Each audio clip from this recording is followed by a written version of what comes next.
Approchez, approchez, aujourd'hui marionnette. Marionnette sur Kinder pour les enfants de 0 à 99 ans.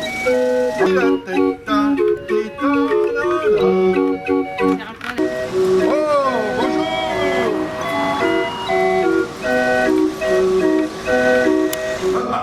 Alors, dites-moi, madame, la marchande de poissons, vous en connaissez, hein, de bateau qui va à Tarsis?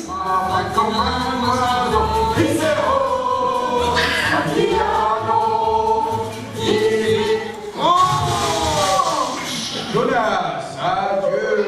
Attention, je ne sais pas nager, je coule. Nicole, bonjour. Bonjour. Philippe, bonjour. Bonjour Claude. Vous faites partie d'une troupe de marionnettes. Alors quand on entend parler de marionnettes, on pense à Guignol. Nicole, comme vous êtes la fondatrice de la troupe, quelles sont vos marionnettes? C'est pas Guignol et le gendarme, mais quels sont vos personnages? C'est beaucoup des personnages bibliques. Oui. Et les histoires que nous racontons, c'est plutôt des histoires soit de la Bible, soit de la vie de tous les jours avec une certaine morale. Enfin, il n'y a pas de morale dedans, mais c'est aux enfants de la trouver. J'ai découvert combien Dieu est bon. C'est une très longue histoire. Viens t'installer près de moi. Viens mon petit chat, viens mon petit Félix. Bien sûr. Et je vais tout te raconter. Tu n'es plus fâché contre moi? Mais non, je ne suis plus fâché. Oh. Et donc, vous avez créé cette troupe de marionnettes? Ben, en fait, je faisais de la catéchèse enfant. Oui. Et puis, on a commencé à prendre 2-3 marionnettes qu'on avait fabriquées nous-mêmes. Et puis, on a commencé à raconter des petites histoires avec ça et tout ça. Puis après, on a décidé pour la fin de l'année de faire des petits spectacles de Noël. Mais alors avec un drap, et puis comme ça, enfin des petits accessoires et tout ça. Voilà, c'est comme ça qu'on a débuté. Le problème, c'est qu'au bout d'un certain temps, le Castelet, il était un petit peu bancal. Et ben, un jour, j'ai rencontré Bernadette Picard, qui est de cette église. Et, Ici de Rouen. De Rouen. Mhm. Et qui est une amie à moi, et je lui ai dit, ben, tu vois, je ne peux plus faire de spectacle à l'extérieur parce que finalement, mon Castelet n'est plus assez solide. Il m'a dit, oh, mais je vais demander à Claude, à son mari. Il a décidé de faire ça dans son garage. Alors, il n'avait pas de lumière, donc il a mis une petite lampe tempête, et puis il a bricolé ça pendant tout l'hiver, comme ça, 2-3 heures par jour. Et puis voilà, c'est comme ça qu'on a eu ce Castelet démontable, parce que je voulais quelque chose quand même qui soit assez pratique, pas avec trop de vis et tout ça. Ouais. Donc emboîtable, quoi. Et donc c'est solide, donc on arrive à l'emporter avec nous. On m'a gâché ma réputation. Vous n'allez pas en plus gâcher ma mauvaise humeur. Oh, le râleur, il est de mauvaise humeur. Philippe, comment est-ce que vous êtes tombé dedans, vous? Ah, moi, j'étais animateur, j'ai commencé à faire de l'animation en centre aéré à l'âge de 14 ans. Et j'avais une directrice du centre aéré qui faisait des marionnettes. Et cette directrice m'a dit viens, on va faire un spectacle. Et c'est elle qui m'a appris à faire ces marionnettes. Donc de 14 à 22 ans, on faisait régulièrement des marionnettes dans un centre aéré. Et puis c'est devenu ma passion. Et j'ai débarqué en Allemagne, je suis parti en Allemagne, je vis depuis 40 ans en Allemagne, et donc j'ai créé une troupe de marionnettes aussi avec des jeunes. Et on faisait aussi des histoires bibliques. Et puis un jour, je suis revenu sur Paris, et puis j'ai rencontré Nicole. Et donc... C'était le coup de foudre. Ouais, on peut dire ça. La même passion, la même envie. Et moi, les 3/4 de mes marionnettistes ne voulaient plus continuer parce qu'ils étaient jeunes, ils voulaient faire leur vie. Ouais. Donc je lui ai demandé, il m'a dit ouais tout de suite. Ouais, super. Quand on voit votre spectacle que j'ai vu aussi cet après-midi, le temps passe à une vitesse folle, hein. C'est diversifié, tellement c'est dynamique et vivant. je me suis demandé, mais comment est-ce que vous faites pour trouver les idées pour les histoires? Tout à fait par hasard, quelque part. En fait, pour le Père Martin, c'est une histoire que je connaissais bien et que donc ce collègue, ancien collègue de bureau qui était devenu un ami, il a fait tout le décor. Donc ça, on l'a fait comme ça. Après, on a fait des petites pièces qu'on a racontées nous-mêmes,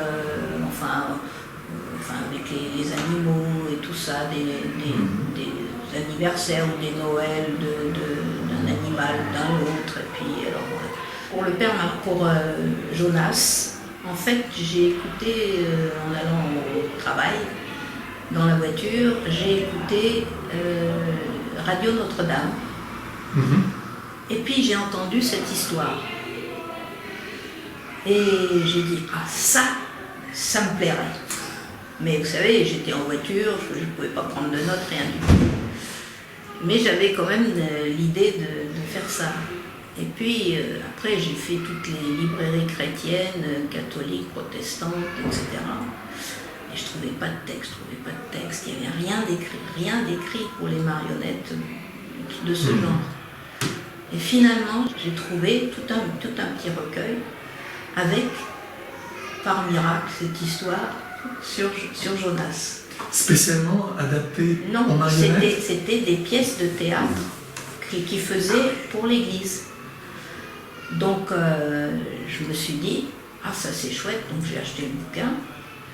Et puis après, je l'ai adapté évidemment avec les marionnettes que j'avais, j'ai changé certains scénarios. Bon, c'est moi qui ai travaillé plus ou moins ça.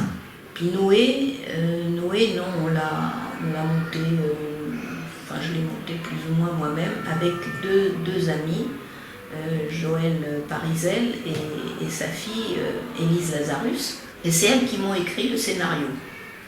Alors après, je l'ai moi aussi rajouté des petites choses, enlevé certaines choses, je l'ai adapté après. Tout d'un coup, j'ai eu des textes qui ont été écrits par Françoise Henriot, qui est professeure de français à Collonges, enfin maintenant elle est en retraite avec son mari. Et elle a écrit 3 histoires magnifiques, donc celle de Béthanie. Pour nous soutenir. Ah non, ce n'est pas pour moi, Lazare, qu'ils étaient là. Non, pas pour moi. Pour vous soutenir. Oui, si l'on veut, bien sûr. Et on a mis en scène aussi dernièrement Madame Pilate. C'est une trilogie. Madame Pilate. Madame Pilate. Donc j'imagine l'histoire du procès de Jésus est vue dans la perspective de l'épouse. Madame Pilate qui reçoit l'avertissement que Jésus a été arrêté et qu'elle est chez Pilate. Donc elle lui fait envoyer un mot pour lui dire ne me condamne pas, quoi. D'accord, c'est-à-dire que vous faites aussi des scènes de marionnettes spécialement pour les adultes. C'est-à-dire que là, tout d'un coup, ça m'est venu cette idée. Je me suis dit, comment est-ce que ça va être perçu dans l'église aussi? Savoir si les gens vont adhérer en me disant je fais un spectacle quelque part. Puis finalement, depuis qu'on le fait, c'est bien passé. Ah oui. C'est Ah bien oui, très passé. apprécié des adultes. Ça donne à réfléchir. C'est vraiment le message passe et les gens viennent nous voir après en nous disant c'était très bien, continuez. Pourquoi tu ne veux pas sortir? Oh, parce que j'en ai marre. Oui, Alors, le retour des enfants, il est là, on les entend. Moi, j'étais au fond de la salle et je voyais les enfants par moments qui sautaient, qui hurlaient, qui montraient des doigts. Quand Jonas posait des questions, où est le chat? Les enfants étaient tout excités. Donc, vous savez que les enfants, de toute façon, ils sont très, très heureux. Et donc, vous avez aussi un retour des adultes. Est-ce que vous avez l'impression qu'ils écoutent aussi? Ah bah oui, ça c'est sûr. Ouais. Moi je sais qu'on a fait aussi des pièces sur Noël, sur la naissance de Jésus, vues par les animaux. On m'a dit, c'est le Noël d'antan. J'ai repris l'idée de la petite fille aux allumettes, mais qui à chaque fois gratte une allumette et puis elle voit ce qui se passe pour la naissance de Jésus. avec les bergers, avec les mages, avec la crèche, avec l'âne, et tout ça. C'est les animaux qui parlent et qui finalement racontent l'histoire. Très jolie histoire. Maintenant, le spectre du spectateur de marionnette, il va, j'ai l'habitude de dire, de 0 à 99 ans. En vérité, c'est pas tout à fait ça. En vérité, ça commence à 2 ans, suivant la maturité de l'enfant, jusqu'à 9 à 10 ans. Et une fois qu'ils ont 10, 11 ans, 12 ans maintenant, ça dépend de la maturité aussi de l'enfant, ils ne sont plus intéressés. Ils veulent prendre leur distance par rapport à la marionnette pour dire moi je suis adulte maintenant, je veux plus. Et l'intérêt recommence à partir de 14, 15 ans, 16 ans, quand l'enfant a passé la préadolescence et est devenu adolescent et commence à devenir jeune et à regarder un peu comment on fait pour faire comme nous plus tard ou s'intéresse aux choses externes. Et après, vers le haut, il n'y a plus de limite. On a souvent des grands-parents qui ont leurs petits-enfants sur les genoux. Les enfants de 11 à 14 ans, s'ils ont un petit frère ou une petite sœur qui le prennent sur leurs genoux, pardon, là l'intérêt regrandit et ils se remettent dans l'histoire et encouragent, etc., et crient aussi. Mais ces 4-5 années, ce sont des années un peu charnières où l'enfant se détache de la marionnette. Ouais. Dans votre troupe, vous avez combien de personnes? On est à 9-10, quoi, ça dépend.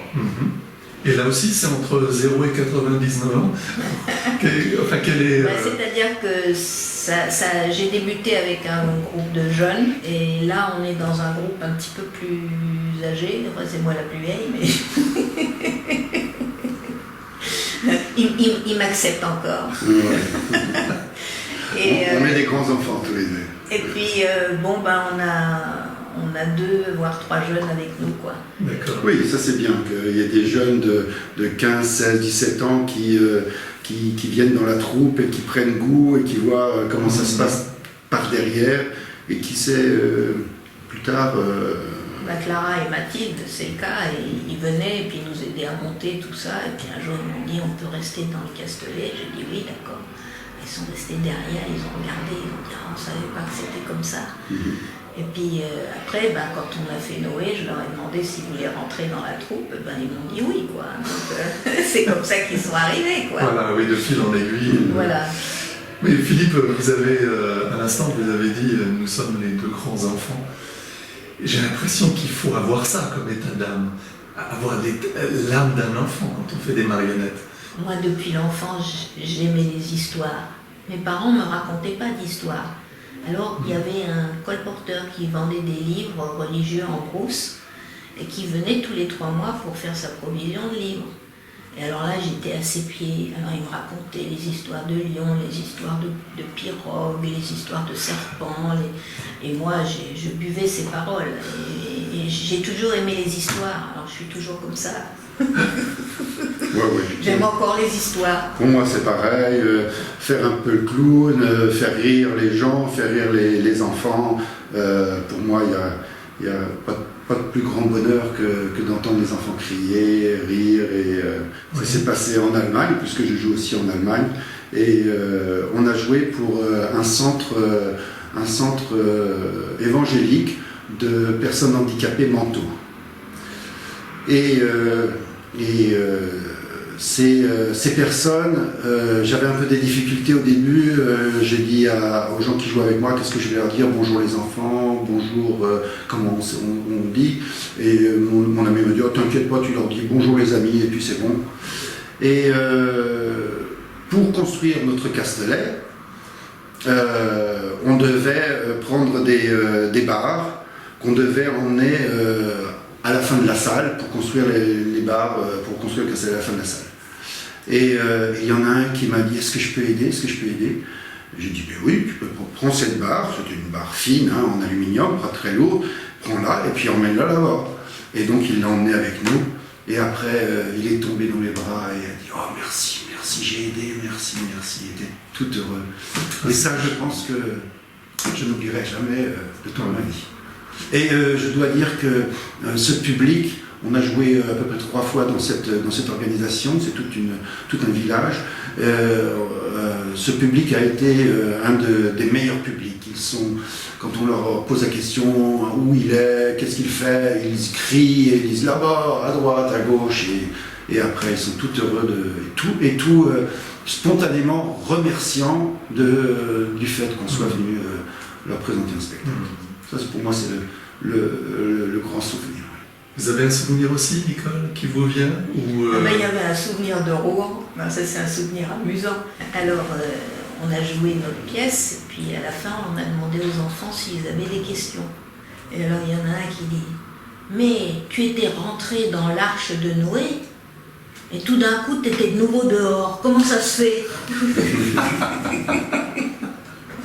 Est-ce qu'il vous arrive aussi des pannes, tout à l'heure, on a eu une situations... panne, on était dans le poisson, et puis on devait chanter, on a donné le la, et puis la musique n'est pas partie, alors finalement on a continué sans chanter, mais on aurait dû chanter une petite chanson. Mais je crois que personne ne l'a remarqué. Et la musique est venue bien après, alors qu'elle n'avait rien à faire là. Oui, ça arrive. De retour. Oh là là, les enfants, que c'est bon d'être chez soi. Alors vous avez des représentations seulement à Rouen ou est-ce que vous tournez aussi dans On est d'autres- allé à Angers, on est allé au Mans, on est allé à Strasbourg 2 fois, 3 fois. À Bruxelles, On est allé à Bruxelles, D'accord. Paris, bien sûr. à Paris, oui, à Paris. Aubervilliers. Autour de Paris, quoi, Aubervilliers, Évry, on a fait Mantes-la-Jolie 2 fois. Si quelqu'un maintenant se dit « Ah, je voudrais vraiment que ce spectacle de marionnettes ait lieu là où je suis, que ce soit, si j'ai bien compris, dans une église ou même dans une salle publique, peu importe. Hein. Oui, n'importe. Comment est-ce qu'il faut faire? Est-ce qu'il faut s'adresser à vous? Comment ça se passe? On vous envoie un petit message, on vous demande « Chère Nicole, cher Philippe, nous aimerions vous inviter. » C'est comme ça que ça se passe? Oui, les 3/4 du temps, c'est comme ça que ça D'accord, ok. Alors je dis ça à tous ceux qui seraient intéressés, tous ceux qui se disent « Waouh, mais ça c'est formidable ce spectacle de marionnettes, j'aimerais bien que ça se passe dans ma ville ». Eh bien il suffit d'envoyer un petit message à Nicole Erdmann ou à Philippe Bernard. Ils vous répondront avec plaisir. Et vous allez jusqu'où? Vous restez en France ou vous allez aussi ailleurs? Non, on essaye France-Nord quand même. Oui, mais on est allé déjà en Belgique, disons. Oui. Donc après, c'est une question de frais, de transport, parce qu'on est à 3 voitures. Hein. Oui. Et donc, on essaie de rembourser, quand on va quelque part, de rembourser les frais de transport. Et donc, si quelqu'un nous dit on vous prend les frais de transport en charge, pas de problème, on fonce. D'accord.